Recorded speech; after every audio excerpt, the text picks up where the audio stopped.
Good evening and welcome to the BBC News at 6. President Trump has declared that his Republican Party defied history in yesterday's midterm elections, widely viewed as a referendum on his first 2 years in the White House.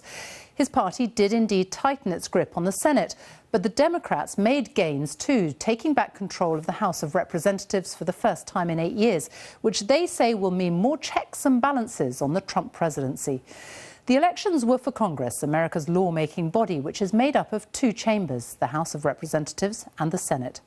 The Democrats have been celebrating after winning 220 of the 435 seats so far. But the Republicans were able to increase their control of the Senate, making key gains in Indiana, Missouri and North Dakota. So what will it all mean for Donald Trump and the next 2 years of his presidency? Our North America editor John Sopel examines the results. I've been saying since the beginning of this campaign that change is coming. The first result of the night in a Democratic Party gain in Virginia. Was this the much vaunted blue wave that would see Donald Trump's Republicans swept away in a seismic upheaval? But it wasn't that. The Democrats across the country did well and have retaken control of the House of Representatives, giving the party significant powers to put the president under real pressure to box him in. Today is more than about Democrats and Republicans. It's about restoring the Constitution's checks and balances to the Trump administration. But in the Senate, it was a different story. Here, Republicans made net gains.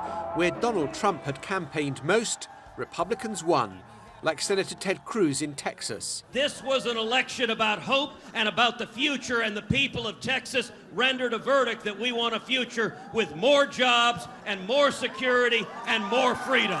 And that left the rock star of these elections, the Democrat Beto O'Rourke, ruining what might have been. I am as inspired, I'm as hopeful as I have ever been in my life. And tonight's loss does nothing to diminish the way that I feel about Texas or this country. What these elections have profoundly underlined is just how divided America is. Between young and old, between black and white, between men and women, between those in the suburbs and cities and those in the countryside. President of the United States.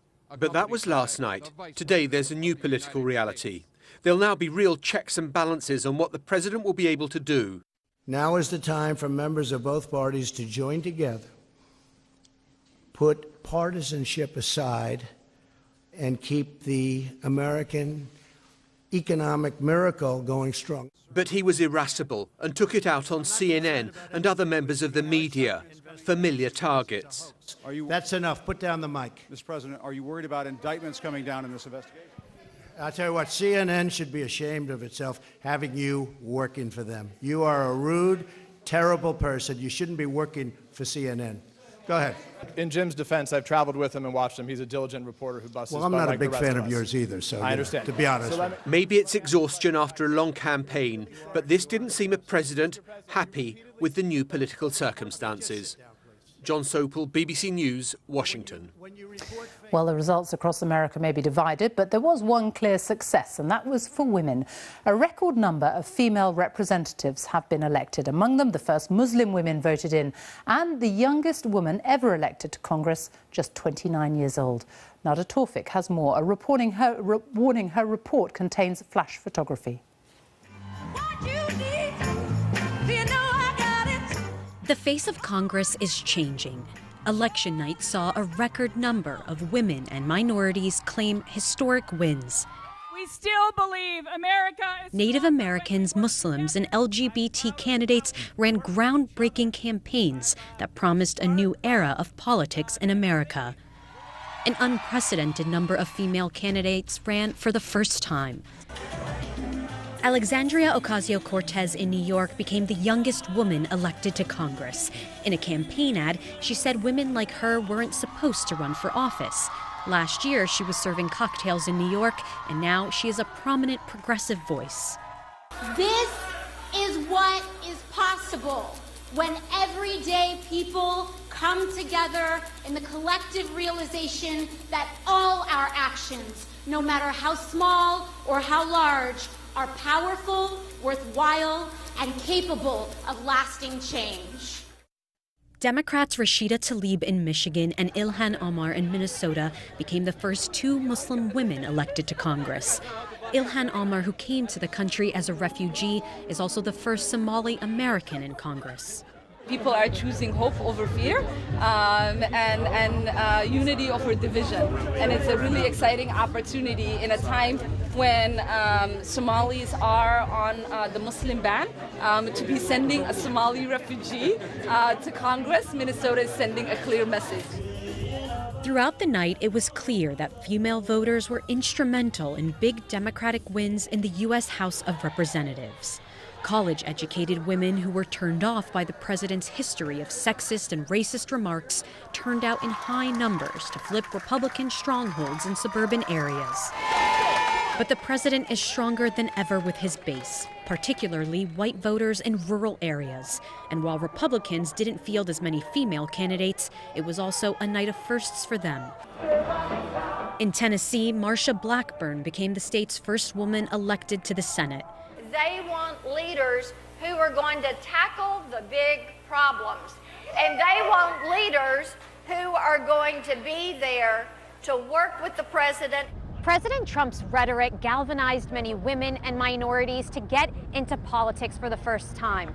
The question now for Democrats as they look toward the next presidential election is how they balance the progressive views of the new political generation with the white working-class male voters they need to take back the White House. JD'ASYFK, BBC News, New York. Well, let's talk to our North America editor, John Sopel, who's been listening to President Trump's news conference at the White House. And will these results change his presidency at all? 36 hours ago, Sophie, we had Donald Trump in kind of unusually reflective mood, where he was talking about maybe I need to adopt a softer, kindlier tone. Well, we've just seen that news conference where it was Donald Trump in full force, unleashed, and having a go at the media in terms, as kind of as rough as we've ever seen. So maybe we shouldn't expect too much in terms of tone. Donald Trump is who he is. So let me give you an optimistic scenario and a pessimistic one. The optimistic one is that both the Democrats and the Republicans will see that neither side gains by the continued gridlock that has paralysed Washington in the past. And maybe on things like infrastructure, healthcare, immigration reform, they will be able to work together and forge some kind of policy that will take matters forwards for Americans. That's the positive scenario. The negative one is that the Democrats, with their newfound power, will seek subpoenas on Donald Trump's tax returns. They'll reinvigorate the Mueller inquiry, and it will all get a lot more difficult for Donald Trump, and he, in return, will refuse to cooperate with Democrats in the House, and everything will be at a total standstill. It is possible that the former will prevail, but history tells us that in this polarised politics in America, the more likely outcome is gridlock. John, thank you.